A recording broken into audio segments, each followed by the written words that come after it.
Welcome to the Nightmare Lab. I've compiled a set of stories that are sure to creep into your dreams. Lock your doors, turn out the lights. Let the nightmare begin.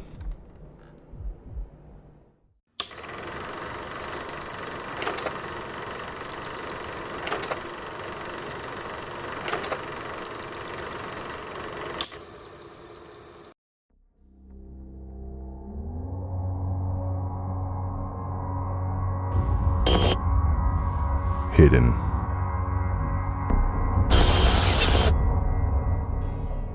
Where are you? I screamed. Panicked, I run through the abandoned farm. I cannot find her. Not in the old house, not in the barn. I run into an empty field, heart racing. As I scan the area, I run into a mound of dirt and trip, sprawling to the ground. Getting up, it hits me. The abandoned farm. I tripped over freshly tilled earth. Crouching down, I start frantically clawing with my hands, scooping handfuls of dirt. I hit something hard. Wood. Are you in there? I cry, pressing my ear to the wood. I hear muffled cries. I start digging again, but realize it's taking too long. Looking around, I see a garden shed. I sprint to it, ripping open the door. I see a shovel, still caked in dirt. Probably the same one the bastard buried her with. I grab it, and running back, I start digging with a purpose. Soon the wooden box is exposed. I toss the shovel and rip open the crate. She stares back at me, wide-eyed, bound and gagged, but still alive. I sigh with relief. Thank God. I reached into my bag, pulling out my rag and chloroform. I crouch down, placing it over her face. She struggles, but faints. I toss her over my shoulder. All hell. You found her, my brother says as I walk back to the truck with a smirk. Yep, you almost had me though, I laughed. All right, my turn. Where'd you put her? I gesture to the creek area. Somewhere over there. Drowning's an issue though. Jerk, he says, running off. I smile watching him go. I love playing hide and seek with my brother.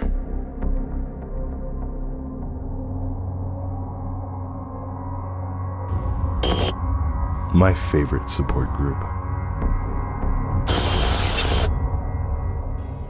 Look, I'll be the first to admit it, I'm a complete bastard.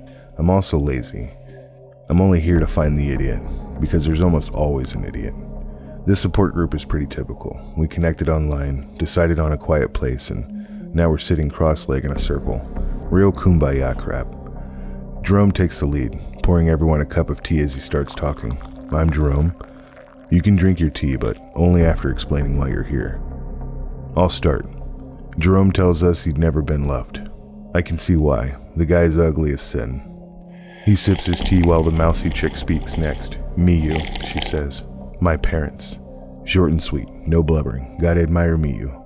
She's probably not the idiot. Next to talk are the legless veteran, a broke businessman, a needle-tracked junkie, and a diseased old crone. Then it's my turn. I'm an ass. Everyone hates me. I take a loud, annoying slurp of tea as the fat kid with the black eye goes next, telling his boring fat kid sob story. Afterwards, we're all sitting quietly while Jerome keels over. Then Miyu's eyes roll back as she slumps forward. Only the fat kid reacts. What's happening? He whines. I thought this was a suicide support group. Found the idiot. It is, I say, spitting out my mouthful of tea. They support it. No one wants to die alone, kid. Oh, how ghost white he turns, looking at his cup. I love it. These suicide meetups are a sadist dream, and I never have to lift a finger. I told you I'm a lazy bastard.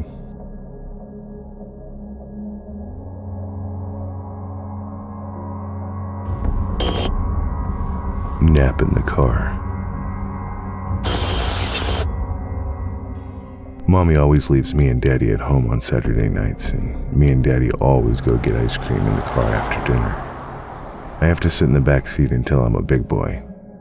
I go to the kitchen to see what Daddy is cooking for dinner after my Barney movie is over, but he's not in the kitchen this time. I saw a note on the counter that said Mommy and Uncle James were going somewhere together. I'm not sure. I don't read that good. I go find Daddy in the garage. I shut the door behind me like I'm supposed to. Daddy's in the car, and he already has the car turned on. We must not be eating dinner tonight, only ice cream. I get in the back seat behind Daddy since I'm not a big boy yet. Daddy doesn't even say anything when I say hello to him. Maybe he can't hear me over the loud car. I think I'll take a nap on the way to get ice cream. I feel kind of sleepy.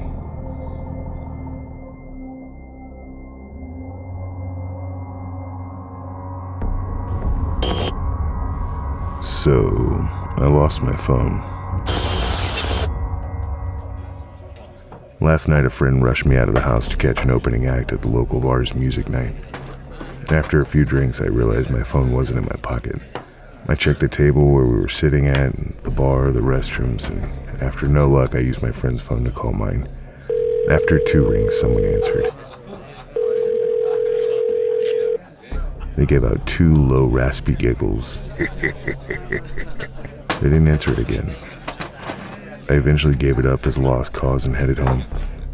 I found my cell phone lying on my nightstand, right where I left it.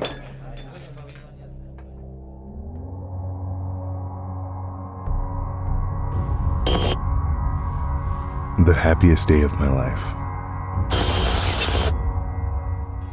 I watched as my soon-to-be father-in-law held his daughter's hand as he walked down the aisle. Tears streamed down his face as the wedding march that played in the background reminded him that in a few minutes he would be watching me take a hold of his daughter's hand and slipping on her ring. He walked up to the altar and I took a hold of her hand, grinning from ear to ear. It was the happiest day of my life. My bride's father got down on his knees and started to beg, "Please, I did what you asked. Just please give me back my daughter." I glared at him. "Shut up and stop ruining the moment. If you sit back down and enjoy the ceremony, maybe I'll tell you where I've hidden the rest of her body."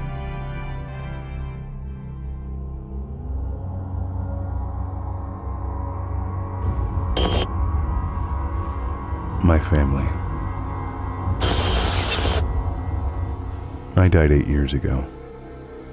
It wasn't particularly tragic or unusual, just a car accident.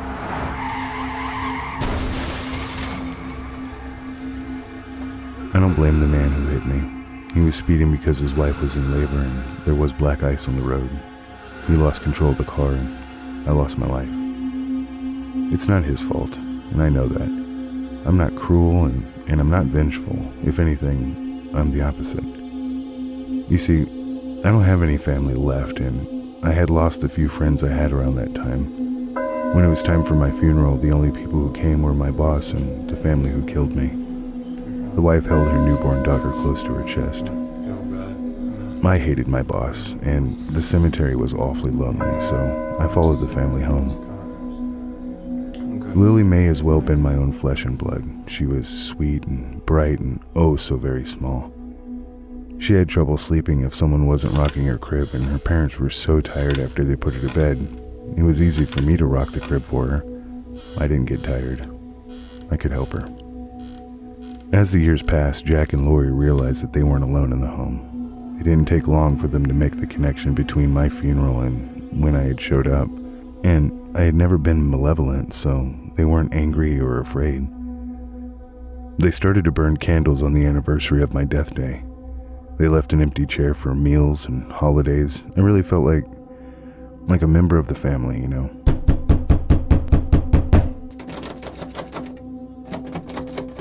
Someone's trying to force the door. It's Lori's ex. He's obsessive.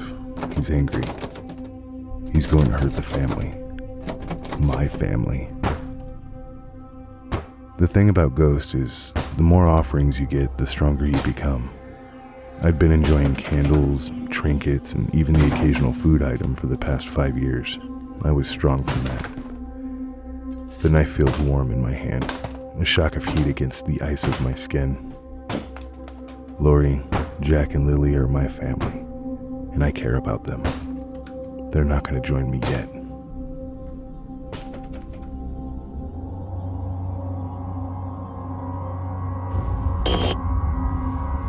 I keep my son inside a chest. Each morning when I wake up, I open the chest where I keep my son. I stroke his small skull and murmur, "Good morning," although I know he can no longer hear me. I hope he doesn't think I've abandoned him. I hope he knows I never will. When my son died of a fever, I refused to let him go. He was only a baby, and all that I had left. So I turned to the stories my own mother had told me, the rituals and legends I'd learned in childhood. The rules of bringing someone back from the underworld seemed so easy. I scoffed at the stories of those who failed, sure that my willpower would be stronger than theirs.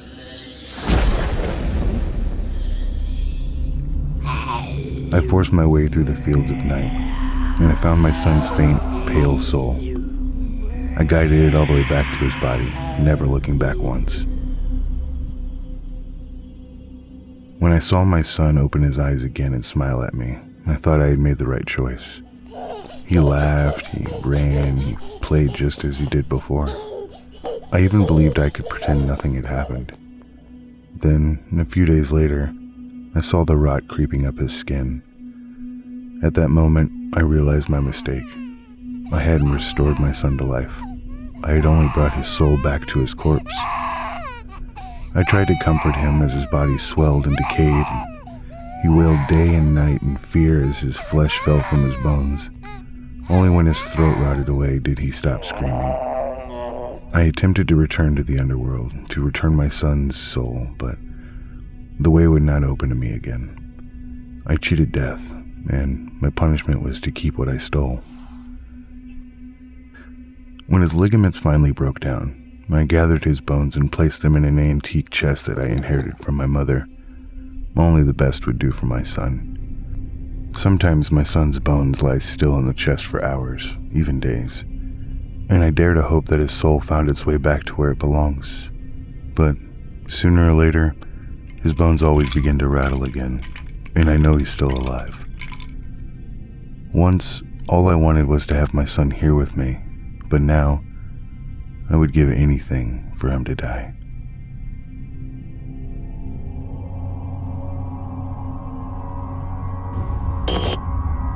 "24 hours. Yesterday, Todd made it his mission to sleep with as many women as possible. He managed a whopping 37 in just 24 hours, an insurmountable amount for an average day, but this is not an average day. Who was going to say no to some sex? He didn't know he'd soon be the father to 6 illegitimate children, or he wouldn't have done it. Yesterday, Anne snapped and slit the throat of her toxic ex-husband. The neighbors were walking by and saw the whole thing through the window, but simply looked at each other, shrugged, and kept walking. Anne continued her day as usual, leaving the still, warm body on the floor. She didn't know she'd be arrested for murder, or she wouldn't have done it. Yesterday, Lacey took her husband and kids on a drive on the winding roads next to the ocean. Her hands shook as she gripped the wheel, while her kids sat oblivious in the back. She and her husband shared a meaningful look as she jerked the car to the right and into the crashing ocean waves. She didn't know she'd be shunned while laying 6 feet under, or she wouldn't have done it. Yesterday, the news was announced that an unsurvivable asteroid was headed straight to Earth. Yesterday, the world erupted into unprecedented chaos as everyone had to decide what to do with their last 24 hours. But today, utter and complete pandemonium occurred, because the asteroid missed.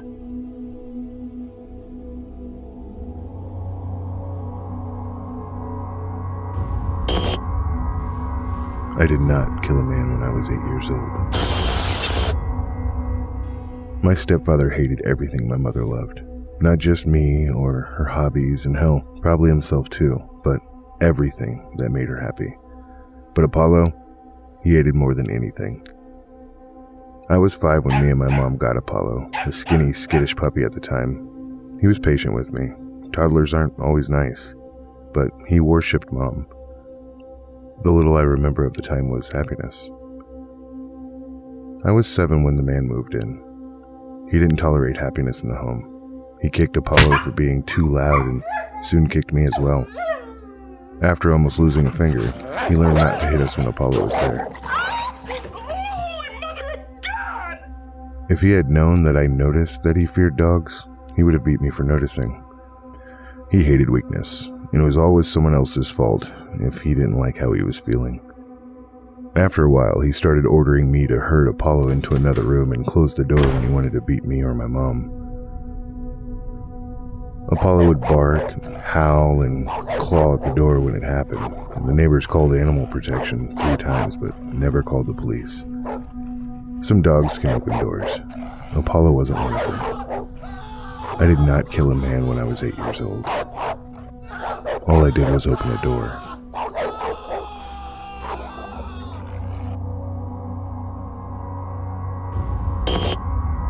"6,500 languages. I should have wished to be rich, but felt it was too self-serving. I should have wished for fame, but felt I'd lose privacy. I should have wished for world peace, but felt one's country peace could be another country's poverty. I cursed the day I met the Wishmaster, and even more so for the perfect wish I thought I'd come up with. I'd like to become a master of language." The Wishmaster hesitated and asked, "Of every language?" I nodded. The wish was educational in nature, so it couldn't have been purely vanity pushing me to become an expert linguist. The wish could not possibly affect anyone adversely, for it truly only affected me. The sole purpose of the wish was to further communication and perhaps close the global gap just a bit by having someone act as a language liaison. How long does it take for someone to become a master at something? Confused, I responded with, I mean, 10,000 hours of deliberate, focused practice is the rumor. The Wishmaster went silent. Then, 10,000 hours of deliberate, focused practice?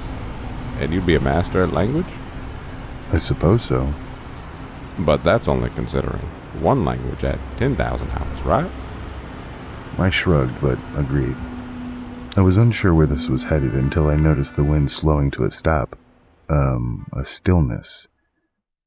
The ambient white noise of the city was now deafening silence, and suddenly, I was whisked from being face to face with the Wishmaster and into my own study, armed with a pen, pad of paper, and an English dictionary with the doors shuddering locked. Again confused, I asked aloud to no one in particular, "What's going on? Why am I in my house, and why do I have a dictionary in front of me?" A disembodied voice responded, "Well, this is to give you the deliberate, focused practice you need. I figure English will be the easiest since you already speak it." I'm sorry. I don't understand. What's going on? I wanted to be a master of every language. What does this have to do with anything? The voice ignored. From there, we can move language by language in alphabetical order. I hope you're looking forward to Africans after this first 10,000 hours. And the Wishmaster's been silent ever since. I should have wished to be rich, for fame, for world peace. Instead, I'm frozen in time, studying until the Wishmaster deems me an expert. If the metric is 10,000 hours, that's a little over a year for each language. This may be fine. I mean, how many world languages can there really be? That concludes this week's session at the Nightmare Lab. If you enjoyed this episode, click the like button and comment below. If you have your own twisted tale that you'd like narrated on our channel, submit it through the form in the description. Become a part of our sinister collective by subscribing. Be here next week for another concoction to feed the nightmare.